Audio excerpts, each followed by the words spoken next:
বাপতি সাহোন বিহু চাওঁতে চাওঁতে আমাৰ পদূলি আহি পালে আৰু এই বাপতি সাহোনৰ আজি প্ৰথম দিনৰ বিহু গৰু বিহু। আৰু এই গৰু বিহুৰ দিনা আচলতে নামনি অসমত কেনেকুৱা কি পৰম্পৰাগতভাৱে এই বিহুটো উদযাপন কৰা হয়, আজি সেই সম্বন্ধীয় বাৰ্তা কিছুমান দিবলৈ আপোনালোকৰ ওচৰত এই ভিডিঅ'টো নিৰ্মাণ কৰিব ওলাইছোঁ। এয়া আমাৰ গাঁও গ্ৰাম্য সমাজৰ এইসকল বোৱাৰী ছোৱালী, আৰু তেওঁলোকেনো আজিৰ এই ৰঙালী বিহুৰ প্ৰথমটো দিনৰ যি গৰু বিহু, এই গৰু বিহুৰ দিনানো তেওঁলোকে কি কৰিব লাগে বা কি নিয়ম পৰম্পৰাগতভাৱে কৰে উদযাপন কৰে, সেইখিনি বাৰ্তা এনেকুৱা ধৰণৰ। আজি আচলতে আমি ৰাতিপুৱাৰ ভাগত আমি কিছুমান গুল্ম প্ৰজাতিৰ ঔষধি বৃক্ষ আমি সংগ্ৰহ কৰিছিলোঁ। এই বৃক্ষসমূহৰ প্ৰত্যেকৰে একো নাম আছে। এইবিধ বৃক্ষৰ নাম হৈছে মাখিয়তী। এয়া হৈছে হাতীহুৰীয়া বুলি কোৱা হয় এইবিধ বৃক্ষ, কাৰণ এয়া যে দেখিছে এইডাল যেন এডাল হাতীৰ ফুল তেনেকুৱা টাইপৰ হয়, এয়া হাতীহুৰীয়া বুলি কোৱা হয়।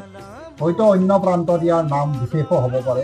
আমাৰ নামনি অসমৰ আমি য'ত বাসস্থান কৰিছোঁ, এয়া নলবাৰী অঞ্চলৰ এই গছবিধক হাতীহুৰীয়া গছ বুলি কোৱা হয়।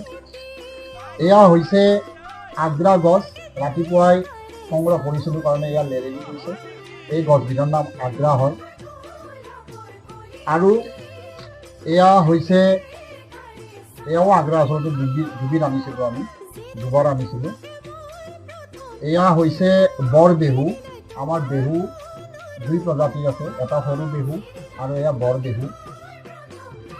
আৰু এয়া হৈছে সৰু বেহু। আৰু বিশেষভাৱে উল্লেখযোগ্য গছবিধ হৈছে এয়া হৈছে দীঘলতী। আমাৰ এটা বিহুত পৰম্পৰাগতভাৱে প্ৰবচন আছে যে দীঘলতী দীঘলপাত গৰুক কোবাও জাত জাত, মায়ে সৰু বাটৰে সৰু তই হবি বৰ গৰু। এই যে দীঘলতী গছবিধ আছে, এই দীঘলতী গছৰ পাতেৰে আজি আচলতে কি কৰা হয়, সন্ধিয়া সময়ত, অৰ্থাৎ এতিয়া বৰ্তমান সন্ধিয়া সময়, আৰু এই সন্ধিয়া সময়ত ৰাতিপুৱাৰ ভাগত যি গৰুক আচলতে স্নান কৰোৱা হয়, গা পা ধুওৱা হয়, গৰুক বিহান দিয়া হয়, নতুন পঘাৰে বন্ধা হয় আৰু লাও বেঙেনাৰ মালা পিন্ধাই এই সন্ধিয়া সময়ত এই দীঘলতী গছবিধেৰে সেই গৰুটোৰ পিঠিত কোবোৱা হয়। খুব দুখ নোপোৱাকৈ গৰুটোৰ পিঠিত এনেদৰে কোবাই থকা হয় যে দীঘলতী দীঘলপাত গৰু কোবাও জাত জাত, মায়ে সৰু বাপেৰ সৰু তই হবি বৰ গৰু। অৰ্থাৎ গৰুৰ বংশ বৃদ্ধিৰ কাৰণে কোৱা এটি অসমীয়া প্ৰবচন মাত্ৰ। এয়া হৈছে লোক সংস্কৃতিৰ অন্যতম এটা অন্য বাহক। আজি ৰাতিপুৱাৰে ভাগত গৰুক গা ধুওৱা, গৰুক পঘা পিন্ধোৱা বা গৰুক লাও বেঙেনাৰ মালা পিন্ধোৱা বিভিন্ন সময়ত বিভিন্ন ধৰণৰ বাতৰি আপোনালোকে দেখিছে বা সম্প্ৰচাৰিত হৈছে।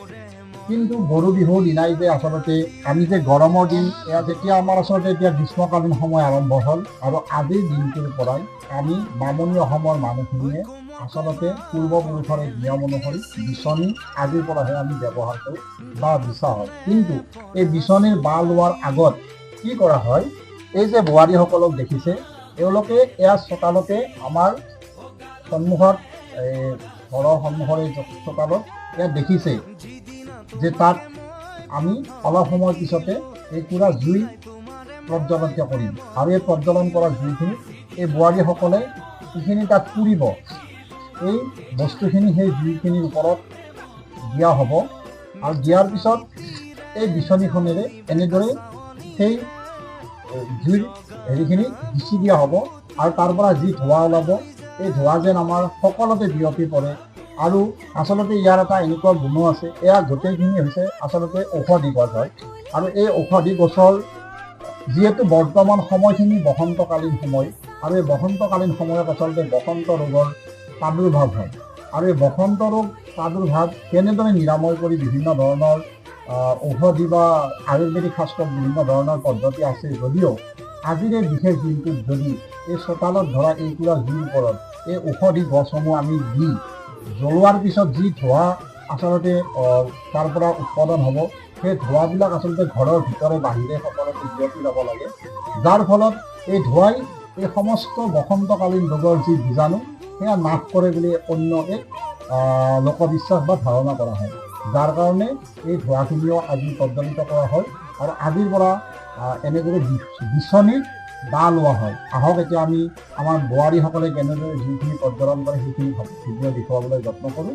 বলক আমি এতিয়া জুই ধোৱা বা বিচনী বা কেনেদৰে হেৰি কৰা হয় সেইখিনি দেখুৱাবলৈ যত্ন কৰোঁ।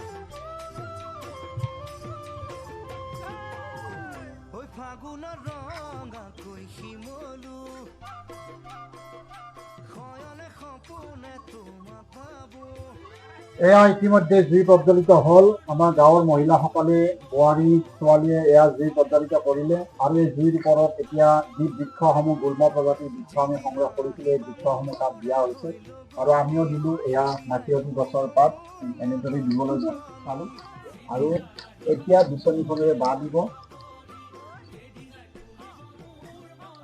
এয়া বিচনীৰ বাঁহ